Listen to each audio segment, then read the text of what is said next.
ನಮಸ್ತೆ ವೀಕ್ಷಕರೇ, ಪರ್ವ ಟಿವಿಗೆ ಸ್ವಾಗತ. ನಾನು ಮಾದರಳ್ಳಿ ರಾಜು. ಸ್ನೇಹಿತರೆ, ಗಣಪತಿ ಹಬ್ಬ ಈಗಷ್ಟೇ ಮುಗಿದಿದೆ. ಇನ್ನೂ ಕೆಲವು ಕಡೆ ವಿಸರ್ಜನೆ ಕಾರ್ಯ ನಡಿಬೇಕಿದೆ. ಇದರ ನಡುವೆ ಸರ್ಕಾರ POP ಗಣಪತಿನ ಕೂರಿಸ್ಬೇಡಿ, ಪರಿಸರ ಸ್ನೇಹಿ ಗಣಪತಿನೇ ವಿಗ್ರಹಗಳನ್ನ ಖರೀದಿಸಿ ಅದನ್ನೇ ಪೂಜೆ ಮಾಡಿ ಅಂತ ಹೇಳ್ತಾರೆ. ಆದರೆ ವೇದಾಂತ ಹೇಳೋಕ್ಕೆ ಬದನೆಕಾಯಿ ತಿನ್ನೋಕೆ ಅನ್ನೋ ರೀತಿ ಸರ್ಕಾರ ನಡ್ಕೊತಿರೋದಕ್ಕೆ ಒಂದು ದೊಡ್ಡ ಸಾಕ್ಷಿ ಇಲ್ಲಿದೆ. ಏನು ಒಂದು ಮಣ್ಣಿನ ಗಣಪತಿಯ ಒಂದು ಪರಿಸರ ಸ್ನೇಹಿ ಗಣಪತಿ ವಿಗ್ರಹಗಳನ್ನ ತಯಾರಿಸ್ಕೊಂಡು ಸುಮಾರು 100 ವರ್ಷಗಳಿಂದ ಒಂದು ಮಂಡ್ಯ ಜಿಲ್ಲೆಗೆ ಹೆಸರುವಾಸಿಯಾಗಿರ್ತಕ್ಕಂಥ ಚಿಕ್ಕಮುಲ್ಗೋಡು ಗ್ರಾಮದ ಸಂಜಯ್ ಕುಮಾರ್ ಅವರು ನಮ್ಮ ಜೊತೆ ಇದ್ದಾರೆ. ಅವರ ಸಮಸ್ಯೆಗಳೇನು, ಪರಿಸರ ಸ್ನೇಹಿ ಗಣಪತಿಗೆ ಯಾವ ರೀತಿ ಬೆಲೆ ಸಿಗ್ತಿದೆ, ಇವತ್ತು ಏನೇನು ತೊಂದರೆ ಆಗ್ತಿದೆ ಅಂತೇಳಿ ಅವರು ನಮ್ಮ ಜೊತೆ ಹಂಚ್ಕೋತಾರೆ. ಸರ್, ಕಾರ್ಯಕ್ರಮಕ್ಕೆ ತಮಗೆ ಸ್ವಾಗತ. ಹೇಳಿ ಸರ್, ಏನಾಗ್ತಿದೆ ನಿಮಗೆ ಇವತ್ತು ಪ್ರಾಬ್ಲಮ್? ಸರ್, ಈಗ ನಮ್ಮೂರಿಗೆ ಪರಿಸರ ಸ್ನೇಹಿ ಗಣಪತಿ ಇತಿಹಾಸ ಇದೆ. ನೀವು ಹೇಳ್ದಂಗೆ 100-150 ವರ್ಷದಿಂದ ನಾವು ಮಣ್ಣಿನ ಗಣಪತಿನೇ ಮಾಡ್ತಾಯಿದ್ದೀವಿ. ಆದರೆ ಈ POP ಗಣಪತಿ ಬ್ಯಾನ್ ಆಗಿದೆ ಸರ್ಕಾರದಿಂದ, ಹೈಕೋರ್ಟ್ ಆದೇಶನೂ ಇದೆ. ಬಟ್ಟು ಏನಾಗಿದೆ ಅಂದರೆ, ಮಂಡ್ಯ ಜಿಲ್ಲೆಯಲ್ಲಿ ಇಡೀ ರಾಜ್ಯದಲ್ಲಿ ಎಲ್ಲೂ ಸಿಗದಂಥ POP ಗಣಪತಿ ಮಂಡ್ಯದಲ್ಲಿ ಸಿಗ್ತಾಯಿದೆ. ಅಕ್ರಮವಾಗಿ ಹೊರ ರಾಜ್ಯದಿಂದ ತಂದು ಮಾರಾಟ ಮಾಡ್ತಾಯಿದ್ದಾರೆ ರಾಜಾರೋಷವಾಗಿ. ಅವ್ರಿಗೆ ಯಾವುದೇ ರೀತಿಯಾದಂಥ ಜಿಲ್ಲಾಡಳಿತ ಆಗ್ಬೋದು, ನಮ್ಮ ಜಿಲ್ಲೆಯ ಪೊಲ್ಯೂಷನ್ ಕಂಟ್ರೋಲ್ ಬೋರ್ಡ್ ಆಗ್ಬೋದು, ಯಾವುದೇ ರೀತಿ ಕಡಿವಾಣ ಹಾಕ್ತಾಯಿಲ್ಲ. ಅದರಿಂದ ಏನಾಗಿದೆ, ಈಗ ನಾವು ಈಗ ಜನವರಿಯಿಂದ ಸ್ಟಾರ್ಟ್ ಮಾಡಿರ್ತೀವಿ ಕೆಲಸ, ಮನೆ ಮಂದಿಯೆಲ್ಲ ಕೆಲಸ ಮಾಡ್ತೀವಿ, ಜೊತೆಗೆ ಹೊರಗಡೆಯಿಂದ ನಾವು ಲೇಬರ್ಗಳನ್ನ ಕರ್ಕೊಬಂದು ಕೆಲಸ ಮಾಡಿರ್ತೀವಿ. ಜನವರಿಗೆ ಸ್ಟಾರ್ಟ್ ಮಾಡಿ ನಾವು ಹಬ್ಬದ ತನಕನೂ ಅದು ಪ್ರೊಸೆಸಿಂಗ್ ನಡೀತಾ ಇರ್ತದೆ. ನೋಡಿ, ಒಂದು ವರ್ಷದಲ್ಲಿ ನಮಗೆ ಒಂದೇ ದಿನ ವ್ಯಾಪಾರ ಆಗ್ತಕ್ಕಂಥದ್ದು. ಆವತ್ತೇನಾದರೂ ನಮಗೆ ವ್ಯಾಪಾರ ಇಲ್ಲ ಅಂದರೆ ಮತ್ತೆ ನಾವು ಮುಂದಿನ ವರ್ಷಕ್ಕೆ ಕಾಯಬೇಕಾಗುತ್ತೆ. ಈಗ ಏನಾಗಿದೆ ಅಂದರೆ, 2 ವರ್ಷದಿಂದ ನಮಗೆ ಈ POP ಗಣಪತಿ ಹಾವಳಿಯಿಂದ ತೆಲಂಗಾಣ, ಮಹಾರಾಷ್ಟ್ರ ಮತ್ತು ಆಂಧ್ರ ಪ್ರದೇಶದಿಂದ ಏಕಾಏಕಿಯಾಗಿ ಗಣಪತಿ ಮಾರಾಟ ತಂದು ರಾಜಾರೋಷವಾಗಿ ಮಂಡ್ಯದಲ್ಲಿ ಮಾರಾಟ ಮಾಡ್ತಾಯಿದ್ದಾರೆ. ಇಡೀ ಮಂಡ್ಯ ಜಿಲ್ಲೆಯಾದ್ಯಂತ ಪಾಂಡವಪುರ, KR ಪೇಟೆ ಈ ಕಡೆ ಫುಲ್ ಎಲ್ಲ ಕಡೆನೂ ಮಾರಾಟ ಮಾಡ್ತಾಯಿದ್ದಾರೆ. ಆದ್ದರಿಂದ ನಮ್ಮ ಮಣ್ಣಿನ ಗಣಪತಿಗೆ ಕೇಳೋರಿಲ್ಲ ಸರ್. ಇವಾಗ ತುಂಬ ಕಷ್ಟ ಇದೆ. ನಮ್ಮ ಗಣಪತಿ ನೋಡಿದಿರಿ, ಯಾವುದೇ ಗಣಪತಿ ಸೇಲ್ ಆಗ್ತಾ ಇಲ್ಲ. ಆಮೇಲೆ ಎಲ್ಲ ಕಡಿಮೆ ರೇಟಿಗೆ ಕೇಳ್ತಾ ಇದ್ದಾರೆ ಬಂದು. POP ಗಣಪತಿ ನೀವು ಕೊಡುವಂಥ ರೇಟ್ಗೆ POP ಗಣಪತಿನೇ ಕೊಡ್ತಾರೆ, ನಾವ್ಯಾಕೆ ನಿಮ್ಗೆ ಇಷ್ಟು ರೇಟ್ ಕೊಡ್ಬೇಕಂತ ಹೇಳ್ತಾರೆ. ಅದರಿಂದ ನಮಗೆ ಗಣಪತಿ ಮಾರಾಟ ಮಾಡೋದು ತುಂಬ ಕಷ್ಟ ಆಗ್ಬಿಟ್ಟಿದೆ ಸರ್. ಸರ್, ಈಗ ನಿಮ್ಮ ಗಣಪತಿಗೂ POP ಗಣಪತಿಗೂ ಏನು ರೇಟ್ ವ್ಯತ್ಯಾಸ ಏನಿದೆ? ಸರ್, ಈಗ POP ಗಣಪತಿಗೆ ರೇಟು ಅಂದರೆ, ಈಗ ನಮ್ಮ ಮಣ್ಣಿನ ಗಣಪತಿ ಅಂದರೆ ನಾವು ಆಳುನ ಕೂಲಿ, ನಾವು ಮ್ಯಾನುಫ್ಯಾಕ್ಚರರ್ ಆಗಿರೋದ್ರಿಂದ ನಾವು ಒಂದು ಸ್ವಲ್ಪ ಮಾರ್ಜಿನಲ್ಲಿ ಮಾರಾಟ ಮಾಡೋಕ್ಕೆ ಹೋಗ್ತೀವಿ. ಯಾಕೆಂದರೆ ನಾವು ಜಾಸ್ತಿ ಲಾಭವನ್ನು ಎಕ್ಸ್ಪೆಕ್ಟ್ ಮಾಡಲ್ಲ. ಇದು ನಮ್ಮ ಕಸುಬು, ನಮ್ಮ ಕುಂಬಾರರ ಕಸುಬು. ನಾವೇನು ತಲಾಂತರದಿಂದ ನಾವು ಕುಡಿಕೆ ಮಾಡ್ಕೊಬಂದು ಜೀವನ ಮಾಡ್ತಿದ್ವಿ. ಇದು ಕೂಡ ಮಣ್ಣಲ್ಲಿ ಮಾಡ್ತಕ್ಕಂಥ ಉದ್ಯೋಗ ಆಗಿರೋದ್ರಿಂದ ನಾವೇನು ಲಾಭವನ್ನೇ ಎಕ್ಸ್ಪೆಕ್ಟ್ ಮಾಡಲ್ಲ. ಏನೋ ನಮ್ಮ ಕಸುಬು, ಹೇಗೆ ರೈತ ಒಂದು ಹೊಲವನ್ನು ಬೆತ್ತು ಕೆಲಸ ಮಾಡ್ತಾನೆ, ಅದೇ ಥರ ನಾವು ನಮ್ಮ ಕಸುಬನ್ನು ಮಾಡ್ತಾಯಿದ್ವಿ. ಆದರೂ ಕೂಡ ಇವತ್ತು ನಾವು ಹಾಕಿರುವಂಥ ಬಂಡವಾಳ ನೀವು ನೋಡಿರ್ಬೋದು. ಇವತ್ತು ಮರದ ಪೆಟ್ಟಿ ಮಾಡಬೇಕು ಅಂದ್ರೆ ನಾವು 1 ಅಡಿ ಲೆಕ್ಕದಲ್ಲಿ ದುಡ್ಡು ಕೊಡಬೇಕು, ಜೊತೆಗೆ ಲೇಬರು ಕೊಡಬೇಕು, ಎಲ್ಲ ಕಾಸ್ಟ್ಲಿ ರಾ ಮೆಟೀರಿಯಲ್ಲು ಕೂಡ ಜಾಸ್ತಿ ಆಗ್ತಾಯಿದೆ. ಬಟ್ ನಮ್ಮ ಗಣಪತಿ ಬೆಲೆ ಕಡಿಮೆ ಆಗ್ತಾಯಿದೆ ಸರ್ ಇವಾಗ.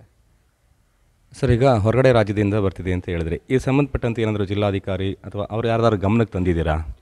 ಸರ್, ಲಾಸ್ಟ್ ಟೈಮು ಕೂಡ ನಾವು ಡಿ ಸಿ ಅವ್ರಿಗೆ ಕಂಪ್ಲೇಂಟ್ ಕೊಟ್ಟಿದ್ವಿ, ಜೊತೆಗೆ ಪೊಲ್ಯೂಷನ್ ಕಂಟ್ರೋಲ್ ಬೋರ್ಡು ಕಂಪ್ಲೇಂಟ್ ಕೊಟ್ಟಿದ್ವಿ. ಈ ಸರ್ ಕೂಡ ನಮ್ಮ ಮಂಡ್ಯದಲ್ಲಿ ಸಂಘಟನೆ ಮೂಲಕ ನಾವು ಒಂದು ಮನವಿ ಪತ್ರವನ್ನು ಸಲ್ಲಿಸಿದ್ವಿ. ಜೊತೆಗೆ ಈಗ ಒಂದು ಮಣ್ಣಿನ ಗಣಪತಿ ಕಾರ್ಯಾಗಾರ ಮಾಡಿದ್ರು ಈ ವರ್ಷ. ನಾವು ಅಲ್ಲೂ ಕೂಡ ಹೋಗಿ ಅರಿವನ್ನು ಮೂಡಿಸುವಂಥ ಕೆಲಸ ಮಾಡಿದ್ವಿ. ಆದರೂ ಕೂಡ ಇವರು ಯಾವುದೇ ಥರದ ಕ್ರಮವನ್ನು ತಗೋತಾ ಇಲ್ಲ ಸರ್. ರಾಜಾರೋಷವಾಗಿ ಮಾರಾಟ ಮಾಡ್ತಾಯಿದ್ದಾರೆ. ನಾವು ಹೋಗ್ತೀವಿ, ನಾಮಕಾವಸ್ಥೆಗೆ ನೋಡ್ತೀವಿ ಅಂತ ಹೇಳ್ತಾರೆ. ಅದು ಏನು ಮಾಡ್ತಾಯಿದ್ದಾರೋ ಏನು ಒಂದು ಗೊತ್ತಿಲ್ಲ ಸರ್. ರಾಜಾರೋಷವಾಗಿ ಇವತ್ತು ನೋಡಿರ್ಬೋದು, ಎಲ್ಲ POP ಗಣಪತಿ ಮಾರಾಟ ಆಗಿದೆ. ನಮ್ಮ ಚಿಕ್ಕಮಗಳೂರಲ್ಲಿ ಮಣ್ಣಿನ ಗಣಪತಿ ಹಾಗೆ ಉಳ್ಕೊಂಡಿದೆ ಸರ್. ಅಂದಾಜು ನಿಮ್ಮ ಊರಿಂದ ಪ್ರತಿ ವರ್ಷ, ಅಂದರೆ ಈ ವರ್ಷ ಮತ್ತು ಕಳೆದ ವರ್ಷದ ಬಿಟ್ಟರೆ ಈ ಹಿಂದೆ ಎಷ್ಟು ವ್ಯಾಪಾರ ಆಗ್ತಿತ್ತು? ಎಷ್ಟು ಗಣಪತಿನ ಇಲ್ಲಿಗೆ ಬಂದು ತಗೊಂಡು ಹೋಗ್ತಿದ್ರು? ಎಲ್ಲಿಂದ ಬಂದು ತಗೊಂಡು ಹೋಗ್ತಿದ್ರು? ಸರ್, ಈಗ ನಮಗೆ ಮುಖ್ಯವಾಗಿ ನಮ್ಮ ಊರಿಗೆ ಇಡೀ ಮಂಡ್ಯ ಜಿಲ್ಲೆ ಆದ್ಯಂತ ಅಂದರೆ ಎಲ್ಲ ಈಗ 7 ತಾಲೂಕಿದೆ, 7 ತಾಲೂಕು ಕಸ್ಟಮರ್ ಕೂಡ ಬರ್ತಾಯಿದ್ರು. ಜೊತೆಗೆ ಇವಾಗ ಏನಾಗಿದೆ ಅಂದರೆ, ಕೊಳ್ಳೇಗಾಲ, ನರಸೀಪುರ, ಈ ಕಡೆ ಮೈಸೂರು, ಚಾಮರಾಜನಗರ, ಗುಂಡ್ಲುಪೇಟೆ ಈ ಸೈಡಿಂದಲೂ ಬರ್ತಾಯಿದ್ರು. ಇವಾಗ ಏನಾಗಿದೆ, ಮಂಡ್ಯದಲ್ಲಿ POP ಹಾವಳಿ ಜಾಸ್ತಿ ಆದಮೇಲೆ ಮಂಡ್ಯದಲ್ಲಿ ಯಾವ ಗಿರಾಕಿನೂ ಬರ್ತಾಯಿಲ್ಲ. ಎಲ್ಲ POP ಗಣಪತಿಗೆ ಹೋಗ್ತಾ ಇದ್ದಾರೆ. ಇವಾಗ ಯಾರು ಬರ್ತಾಯಿದ್ದಾರೆ ಅಂದರೆ ಆಲ್ಮೋಸ್ಟ್ ಆಲ್ ಸ್ವಲ್ಪ ದೂರ ಇರ್ತಕ್ಕಂಥ ಈ ಕೊಳ್ಳೇಗಾಲ ಸೈಡ್ನವರು ಮತ್ತು ಚಾಮರಾಜನಗರ ಈ ಕಡೆ ಮೈಸೂರು ವಿಭಾಗದವ್ರು ಮಾತ್ರ ಸ್ವಲ್ಪ ಬರ್ತಾಯಿದ್ದಾರೆ. ಯಾಕೆಂದರೆ ನಮ್ಮ ಊರು ದೂರ ಇರೋದ್ರಿಂದ ಅಷ್ಟು ಕಸ್ಟಮರ್ಗಳು ಬರ್ತಾಯಿಲ್ಲ ಸರ್. ಈಗ ಮಂಡ್ಯದಲ್ಲಿ ಒಬ್ಬರೂ ಕೂಡ ನಮಗೆ ಅಷ್ಟು ಮಣ್ಣಿನ ಗಣಪತಿಗೆ ಲೈಕ್ ಮಾಡೋಕ್ಕೆ ಬರ್ತಾಯಿಲ್ಲ. ಅಂದರೆ ಅಲ್ಲಿ ಕಡಿವಾಣ ಇದೆ, ಇಲ್ಲಿ ಮಂಡ್ಯದಲ್ಲಿ ಇಲ್ಲ ಅಂತ ನಿಮ್ಮ ಅಭಿಪ್ರಾಯ? ಹೌದು ಸರ್, ಮಂಡ್ಯದ ಅಂತ ಕಡಿವಾಣ. ಈಗ ನೀವು ನೋಡ್ಬೋದು, ಎಲ್ಲಿ ನೋಡಿದ್ರು POP ಗಣಪತಿನೇ ಇದೆ. ಮಣ್ಣಿನ ಗಣಪತಿ 100ರಲ್ಲಿ 1 ಸಿಗೋದು ಕಷ್ಟ ಆಗಿದೆ ಮಂಡ್ಯದಲ್ಲಿ. ಅಲ್ಲ, ಈಗ ಅದು ಮಣ್ಣಿನ ಗಣಪತಿ ಮತ್ತು POP ಗಣಪತಿನ ಪತ್ತೆ ಹಚ್ಚೋದು ಹೇಗೆ ಸರ್? POP ಗಣಪತಿ ಅಂದರೆ ಅದು ಪೌಡ್ರಲ್ಲಿ ಮಾಡಿರ್ತಕ್ಕಂಥದ್ದು, ಜೊತೆಗೆ ಅದು ಕರಗಲ್ಲ ನೀರಲ್ಲಿ. ನಮ್ಮದು ಮಣ್ಣಿನ ಗಣಪತಿ ಪರಿಸರಕ್ಕೆ ಯಾವುದೇ ರೀತಿ ಹಾನಿ ಆಗಲ್ಲ. ಇದು ಒಂದು 5ರಿಂದ 10 ನಿಮಿಷದಲ್ಲೆಲ್ಲ ಸಂಪೂರ್ಣವಾಗಿ ಕರಗೋಗುತ್ತೆ. ಜೊತೆಗೆ ನಾವು ಯೂಸ್ ಮಾಡುವಂಥ ಬಣ್ಣನೂ ಕೂಡ ಪರಿಸರಕ್ಕೆ ಯಾವುದೇ ರೀತಿ ಲೆಡ್ ಯೂಸ್ ಮಾಡಿರುವಂಥ ಬಣ್ಣ ಯೂಸ್ ಮಾಡಲ್ಲ. ಅದು ಕೂಡ ಪರಿಸರಕ್ಕೆ ಯಾವುದೇ ರೀತಿ ಹಾನಿ ಆಗದಂಥ ಬಣ್ಣನ ಯೂಸ್ ಮಾಡಿರ್ತೀವಿ ಸರ್. ಅದು ಪೌಡ್ರ್ ಗಣಪತಿ ಕರಗಲ್ಲ, ಅದು POP ಗಣೇಶ. ಆಮೇಲೆ ಈಗ ನೀವು ಇನ್ನೊಂದು ಮಾತಾಡಿದ್ರಿ, ಈಗ ನಮಗೆ ಲಾಸ್ ಆಗಿದೆ ಅಂತ. ನೀವು ಒಂದು ಪ್ರತಿ ವರ್ಷ ಎಷ್ಟೆಷ್ಟು ಬಂಡವಾಳ ಹಾಕ್ತೀರಿ, ಎಷ್ಟೆಷ್ಟು ಲಾಭ ಸಿಗ್ತಿತ್ತು, ಅಥವಾ ಯಾವ ರೀತಿ ಈಗ ಯಾವ ರೀತಿ ನಷ್ಟ ಆಗಿದೆ, ಎಷ್ಟು ನಷ್ಟ ಆಗಿದೆ? ಸರ್, ಈಗ ನಾನು ನಿಮಗೆ ಮೊದಲೇ ಒಂದು ಮಾಹಿತಿ ಕೊಟ್ಟೆ. ನಮಗೆ ಇದು ಲಾಭವನ್ನೇ ಎಕ್ಸ್ಪೆಕ್ಟ್ ಮಾಡಿ ನಾವು ಕೆಲಸ ಮಾಡ್ತಾ ಇಲ್ಲ. ಈಗ ಹೊರಗಡೆ ಹೋಗಿ ಈಗ ಒಬ್ಬ ರೈತ ಯಾವ ಥರ ಒಂದು ಹೊಲವನ್ನು ಉತ್ತಿ ಬಿತ್ತಿ ಕೆಲಸ ಮಾಡ್ತಾನೆ, ಅದ್ರ ಲಾಭವನ್ನೇ ಎಕ್ಸ್ಪೆಕ್ಟ್ ಮಾಡೋಕ್ಕಾಗಲ್ಲ. ಅವ್ನ ವೃತ್ತಿ ಅವ್ನು ಮಾಡಲೇಬೇಕು. ನಮ್ಮದು ಅದೇ ಸರ್, ಇದೊಂದು ಕಲೆ, ಇದೊಂದು ಕಸುಬು, ನಮ್ಮ ಪೂರ್ವಜರು ಹಾಕೊಟ್ಟಿರುವಂಥ ಒಂದು ಕಸುಬು. ನಾವು ಕೂಡ ಎಲ್ಲ ಡಿಗ್ರಿ ಮಾಡಿದ್ರೂ ಕೂಡ, ಎಲ್ಲ ಎಜುಕೇಷನ್ ಮಾಡಿದ್ರೂ ಕೂಡ ಯಾವುದೇ ರೀತಿ ಹೊರಗಡೆ ಕೆಲಸಕ್ಕೆ ಹೋಗ್ದಾನೆ ಇದನ್ನೇ ನಂಬ್ಕೊಂಡು ನಾವು ಜೀವನ ಮಾಡಿ ನಮ್ಮ ಸಂಸಾರನ ಸಾಕೊಂಡು ಹೋಗ್ತಾ ಇದ್ವಿ. ಬಟ್ ಈಗ 2-3 ವರ್ಷದಿಂದ ಇವೊಂದು ತೊಂದರೆ ಆಗಿರೋದ್ರಿಂದ ಇವತ್ತು ನಾವು ಏನು ಮಾಡಬೇಕು ಅಂತ ನಮ್ಗೆ ನಮ್ಮ ದಿಕ್ಕೆ ತೋತ ಸ್ಥಿತಿಯಲ್ಲಿ ಆಗಿದೆ. ಈ ವರ್ಷ ಅಂತೂ ತುಂಬ ಲಾಸ್ ಆಗಿದೆ. ಗಣಪತಿಗಳು ಓಡಿಲ್ಲ ನೋಡಿ, ಎಲ್ಲ ಸ್ಟಾಕ್ ಆಗೇ ಇದೆ. ನಾವು ಈಗ ಧರ್ಮಸ್ಥಳ ಸಂಘ, ಈ ಮಹಿಳಾ ಸಂಘಟನೆಗಳ ಸಂಘದಿಂದ ಸಾಲ ಸೋಲ ಮಾಡಿ ತಗೊಬಂದು ಬಂಡವಾಳ ಹಾಕಿದ್ದೀವಿ. ಈಗ ಅದನ್ನು ನಾವು ಯಾವ ರೀತಿ ರಿಕವರಿ ಅವರು ಕೊಡಬೇಕು ಅನ್ನೋದು ಒಂದು ದೊಡ್ಡ ಯಕ್ಷಪ್ರಶ್ನೆಯಾಗಿ ಕಾಡ್ತಾ ಇದೆ ಸರ್. ಈಗ ಅಂದಾಜು ಎಷ್ಟು ಸಾಲ ಆಗಿದೆ? ಈಗ ನಿಮ್ಮ ಒಟ್ಟಾರೆ ನಿಮ್ಮ ಎಷ್ಟು ಕುಟುಂಬಗಳಲ್ಲಿ ಮಾಡ್ತೀರಲ್ಲ, ಎಲ್ಲರಿಗೂ ಎಷ್ಟು ಗಣಪತಿ ಉಳ್ಕೊಂಡಿದ್ದು, ಎಷ್ಟು ಸಾಲ ಆಗಿರಬಹುದು ಸರ್? ಇವಾಗ ಅಂದಾಜು ಒಂದು 15 ಕುಟುಂಬ ನಾವು ಮಾಡ್ತೀವಿ. 15 ಕುಟುಂಬ ನಾವು ಮಾಡ್ತೀವಿ. ಎಲ್ಲರೂ ಕೂಡ ಮಣ್ಣಿನ ಗಣಪತಿ ಮಾಡುವಂಥವ್ರೆ.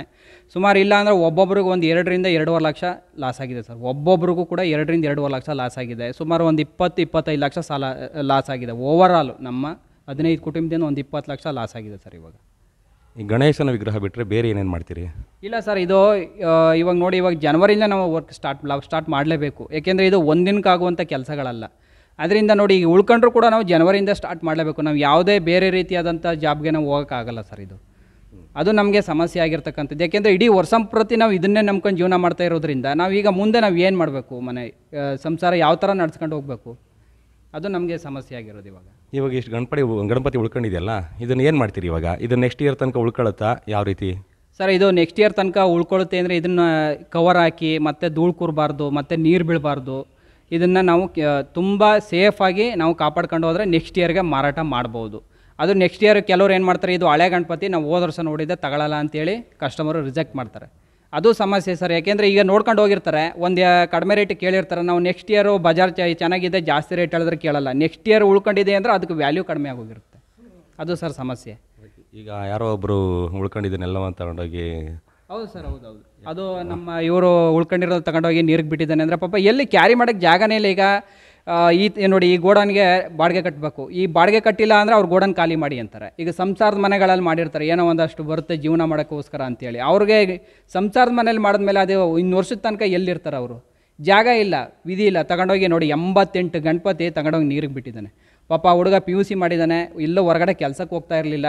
ಇದನ್ನೇ ನಂಬ್ಕೊಂಡು 4ರಿಂದ 5 ವರ್ಷ 8 ವರ್ಷ ಜೀವನ ಮಾಡಿದ್ದಾನೆ. ಬಟ್ ಈಗ 2 ವರ್ಷದಿಂದ ಇವತ್ತು ಅವನಿಗೆ ಜೀವನ ಹೆಂಗೆ ಮಾಡಬೇಕು ಅಂತ ಗೊತ್ತಾಗಿಲ್ಲ ಸರ್. ಇದೇ ಉದ್ಯೋಗ ನಂಬ್ಕೊಂಡಿದ್ದ, ಇವತ್ತು ಅವನ ಸ್ಥಿತಿ ಆ ಥರ ಆಗಿದೆ. ಇದನ್ನು ಹೇಳೋರಿಲ್ಲ, ಕೇಳೋರಿಲ್ಲ.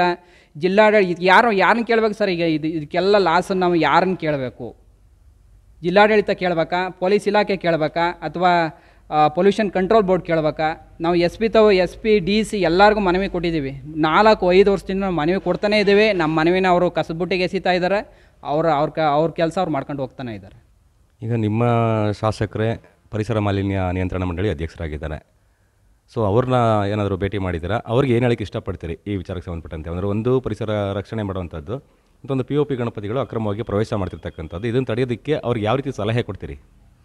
ಸರ್, ಈಗ ನಮ್ಮ ಶಾಸಕರು ನಾನೊಂದು ಇಮೇಲು ಕೂಡ ಹಾಕಿದ್ದೆ. ಹಬ್ಬ ಒಂದು 4ರಿಂದ 5 ದಿನ ಅಂತೇಳಿ ಒಂದು ಇಮೇಲು ಕೂಡ ಮಾಡಿದ್ದೆ. ಅವ್ರ ಗಮನಕ್ಕೆ ಬಂದಿದೆಯೋ ಇಲ್ವೋ ಗೊತ್ತಿಲ್ಲ. ಚಿಕ್ಕಮಗಳೂರು ಅಂತ ಹೆಸರು ಮೆನ್ಷನ್ ಮಾಡಿ ನಾವು ಯಾರ್ಯಾರು ಗಣಪತಿ ಮಾಡ್ತೀವಿ ಅವ್ರದ್ದು ಹೆಸರನ್ನು ಕೂಡ ಮೆನ್ಷನ್ ಮಾಡಿ ನಾನೊಂದು ಮೇಲ್ ಕಳಿಸಿದ್ದೆ. ಅವ್ರ ಗಮನಕ್ಕೆ ಬಂದಿದೆಯೋ ಇಲ್ವೋ ಗೊತ್ತಿಲ್ಲ.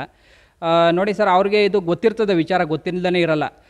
ನಮ್ಮ ಕಷ್ಟ ಈ ಥರ ಇದೆ ಅಂತೇಳಿ ನಾನು ಮೇಲ್ ಮಾಡಿದ್ದೆ. ಅವರು ಕೂಡ ಯಾವಾಗಲೂ ಕೂಡ ನಮ್ಗೆ ಬಂದು ಏನು ನಿಮ್ಮ ಈ ಪ್ರಾಬ್ಲಮ್ ಏನು ಅಂತ ಅವರು ಅಧ್ಯಕ್ಷ ಆದ್ರೂ ಕೂಡ ಅವರು ಇದರಲ್ಲಿ ಒಂದು ಮಾಹಿತಿ ಕೊಟ್ಟಿದ್ರು. ಯಾರು POP ಗಣಪತಿ ಕೂರಿಸ್ಬೇಡಿ, ಮಣ್ಣಿನ ಗಣಪತಿ ಪೂಜೆ ಮಾಡಿ ಅಂತೇಳಿ. ಚಿಕ್ಕಮಗಳೂರಲ್ಲಿ ಈ ಗಣಪತಿ ಮಾಡ್ತಾರೆ ಅಂತ ಅವ್ರಿಗೆ ಮಾಹಿತಿ ಇದೆಯೋ ಇಲ್ವೋ ಗೊತ್ತಿಲ್ಲ ಸರ್. ಬಟ್ ಅಂದರೆ ಅವರ ಒಂದು ಕ್ಷೇತ್ರದಲ್ಲೇ ನಮ್ಮ ಮಣ್ಣಿನ ಗಣಪತಿಯ ಮಾಡುವಂಥ ಕಲಾವಿದರ ಸ್ಥಿತಿ ಈ ಥರ ಆಗಿದೆ. ಅವ್ರ ಗಮನ ಹರಿಸಲೇಬೇಕು ಸರ್. ಇದನ್ನು ಗಮನಿಸ್ಬೇಕು ಇವಾಗ.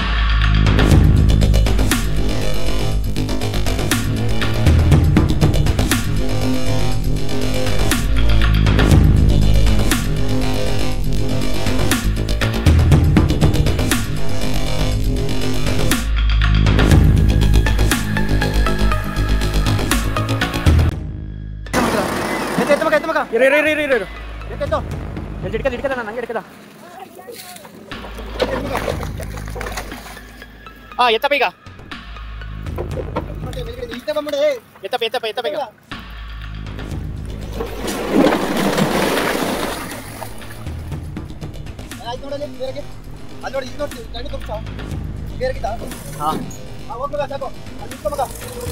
ನೋಡಿ ಸ್ನೇಹಿತರೆ, ಇಷ್ಟು ಗಣಪತಿ ಉಳ್ಕೊಂಡ್ರೆ POP ಇಂದ ಮಣ್ಣಿನ ಗಣಪತಿ ವ್ಯಾಲ್ಯೂ ಇಲ್ಲ. ಸುಮಾರು 80 ಪೀಸು. 10 ನಿಮಿಷದಲ್ಲಿ 10 ಸೆಕೆಂಡಲ್ಲಿ ನಮ್ದು ಕರಗೋದು. ಅವರವರು 15 ದಿನ ಅದು ಕರಗಲ್ಲ. POP ಗಣೇಶ 15 ದಿನ ನೀವು ಒಳಗಿದ್ರು ಅದು ಕರಗಲ್ಲ. ಈಗ ಅದರಿಂದ ನಮ್ಗೆ ಏನು ಅಂದರೆ ನಮ್ಗೆ ಮಣ್ಣೊಂದಿಗೆ ಬೆಲೆನೇ ಸಿಗ್ತಾಯಿಲ್ಲ. ಅದು ಈ ವರ್ಷ ಅಂತೂ ಹಿಂಸೆ. ಈಗ ನಮ್ಮ ಇಲ್ಲಿಂದನೇ ಇಲ್ಲಿಂದ 14 ಕಿಲೋಮೀಟರ್ ಮಂಡ್ಯ ಐತೆ. ಮಂಡ್ಯದಿಂದ ನಮ್ಮೂರಲ್ಲಿ ನಾವು ಗಣೇಶ ಮಾಡ್ತೇವೆ. ಸುತ್ತ ಮಂಡ್ಯ ಜಿಲ್ಲೆಗೆ ನಾವೇ ಮಾಡ್ತಿರೋದು.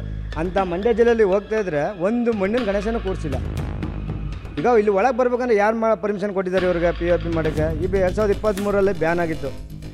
ಸರ್, ಈಗ ನೀವು ಈಗ ಗಣಪತಿ ವ್ಯಾಪಾರ ಆಗಿಲ್ಲ ಅಂತೇಳಿ ಸುಮಾರು 80ಕ್ಕೂ ಹೆಚ್ಚು ಗಣಪತಿನ ನೀರು ಬಿಟ್ರಿ ಅಂತ ಮಾಹಿತಿ ಈಗ ಇಲ್ಲಿ ನಿಮ್ಮವರೇ ಹೇಳಿದರು.